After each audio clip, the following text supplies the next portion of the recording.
নেতাদের চরিত্রই হলো এরকম, যারা নাম পাপ ইসলাম বিদ্বেষী, জগৎ এক পাথরের মতো এই ভূখণ্ডে দীর্ঘ প্রায় 16টি বছর রাজত্ব করেছে।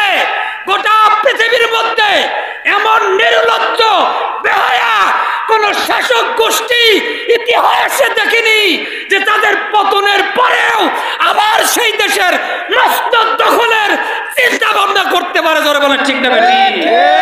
পৃথিবীর ইতিহাসে এমন নির্লজ্জ কোন শাসক আমি অন্তত দেখি নাই। পৃথিবীতে যাদের পতন হয়েছে, জাতি যাদেরকে একবার ক্ষমতার মসনদ থেকে টেনে নামিয়েছে, তাদের লাঞ্ছনাজনক পৃথিবীর মধ্যে হয়েছে, দ্বিতীয়বার আর কখনো তাদের উত্থান হয় নাই। ওই চেয়ারে যাবার কোনো অধিকার তারা রাখে নাই, ঠিক না? সুতরাং যতই ছলনা করো আর যতই অডিও ভিডিও ভাইরাল করো, মানুষদেরকে যতই বলো টুক করে ঢুকে যাব, এই ঢুকে যাবে বা আসবে, বাংলার জনগণ এটাই চায় তুমি তাড়াতাড়ি চলে আসো, ঠিক না? তুমি একবার এসে দেখো আবার। তবে যদি লজ্জা থাকতো তাহলে এমন কথা অন্তত পৃথিবীর কোন নিকৃষ্ট নির্লজ্জ মানুষও বলতে পারে না। জনগণের ঘাড়ের উপর 15টি বছর প্রায় 16 বছর বসেছিলেন, তারপরে জনগণ তাদেরকে এভাবে জুতা পিটা করে বিদায় করার পরেও আবার সেই দেশের মস্তদে বসার স্বপ্ন দেখতে পারে। পৃথিবীতে এমন নির্লজ্জ দল, নির্লজ্জ কোন শাসক, কোন নেতা, কোন নেত্রী আমি কোনোদিন দেখি নাই, ঠিক কিনা জোরে বলো? এই কয়েক মাসের 5ই আগস্টের পরের এই কয়েকদিনেই আমরা অতীতকে ভুলে যাওয়া শুরু করেছি, ঠিক না? কথা জোরে বলেন ঠিক কিনা? ভুলে গেলে আবার সেই একই ভুল যদি আমরা করি, তাহলে কপালে ভয়ঙ্কর দুঃখ দুর্দশা আছে। যেই দুঃখ দুর্দশার থেকে বাঁচার জন্য আমাদের আর কোনো রাস্তা খোলা থাকবে না। জোরে বলেন ঠিক কিনা? স্মরণ করে দেখুন, বাংলাদেশের সবচাইতে বড় সম্পদ, সবচেয়ে বড় গর্বের যিনি ব্যক্তি ছিলেন গোটা দুনিয়ায়, আমার দেখা এই 19বিংশ শতাব্দীতে এতটা সম্মানিত মানুষদের ভালোবাসার পাত্র আর কোনো ব্যক্তি হতে পারে নাই। মরহুম শহীদ আল্লামা দেলোয়ার হোসেন সাইদি রহিমাহুল্লাহ, যিনি আজ থেকে প্রায় 20 থেকে 25 বছর আগে এদেশের ভবিষ্যৎবাণী করেছিলেন।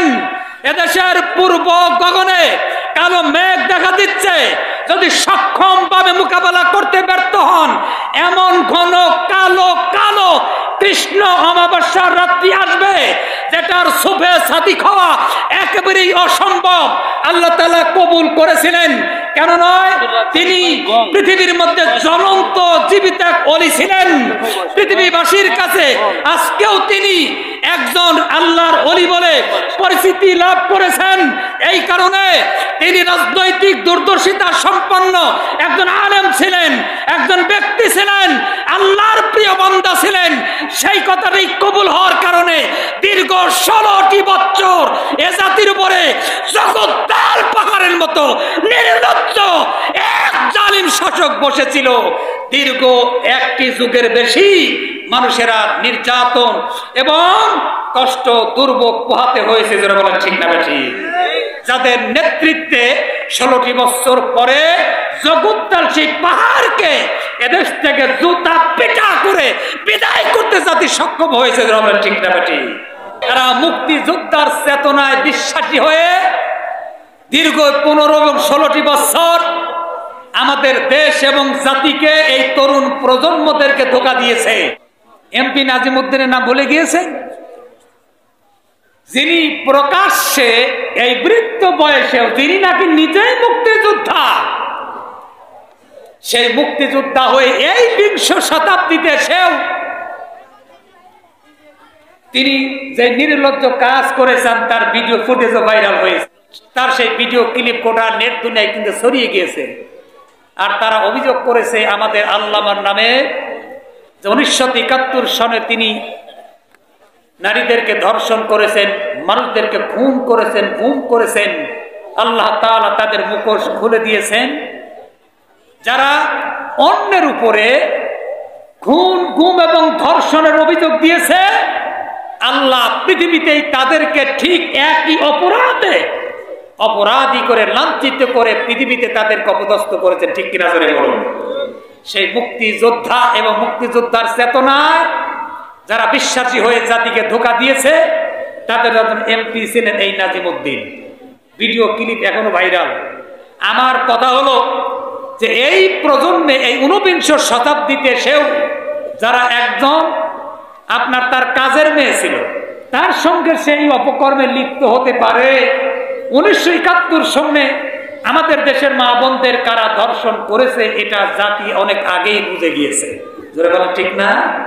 এই হলো তাদের চরিত্র। সুতরাং এমন নেতা এবং তাদের এই চরিত্রের ব্যাপারে খুবই বড় সাবধান। হাজারো রক্তের বিনিময়ে স্বাধীন এই বাংলাদেশ 2024 সালে এই স্বাধীনতাকে কেউ যেন ভুলুণ্ঠিত করতে না পারে, জাতির কপালে যেন নতুন করে আর দুর্ভোগ দুর্দশা দেখা দিতে না পারে, এজন্য জাতিকে সজাগ থাকার জন্য আমি ছোট্ট একজন মানুষ হয়ে উদাত্ত আহ্বান করছি।